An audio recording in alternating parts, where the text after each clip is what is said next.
Terungkap dalam rekonstruksi, jasad gadis penjual gorengan Padang Pariaman sempat dihanyutkan Indra ke sungai. Polisi menggelar proses rekonstruksi kasus pembunuhan NKS, gadis penjual gorengan di Padang Pariaman. Diketahui, proses rekonstruksi itu menghadirkan tersangka utama, Is alias Indra Septiarman di Kayu Tanam, Kecamatan 2 Tanda Kali 11 6 Lingkung, Kabupaten Padang Pariaman, Sumatera Barat, pada Senin, tanggal 7 Oktober tahun 2024. Terungkap fakta terbaru, dari salah satu adegan yang diperagakan Indra yakni, menghanyutkan jasad korban NKS di sungai agar mudah dibawa ke lokasi penguburan. Indra terlihat menyusuri aliran sungai sambil memegang tubuh korban dengan pelampung karet. Sebelum dihanyutkan, IS terlebih dahulu melakukan aksi bejatnya dengan meruda paksa korban.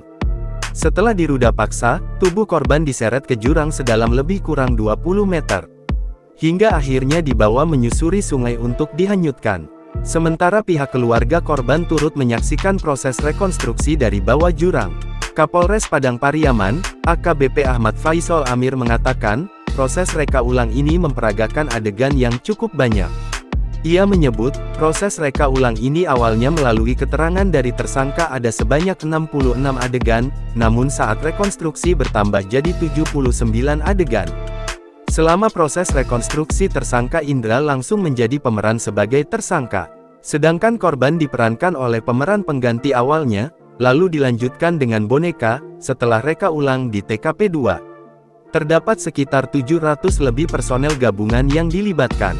Kami turut dibantu oleh Brimob Polda Sumbar, TNI, BPBD, dan Disrub dalam proses rekonstruksi ini, ujarnya. Faisal bilang pengawalan ini dilakukan karena pelaku utama dalam kasus ini, Is 27 alias Indragen langsung dihadirkan dalam rekonstruksi.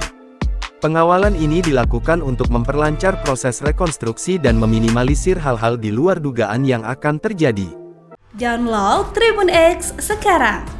Menghadirkan lokal menjadi Indonesia.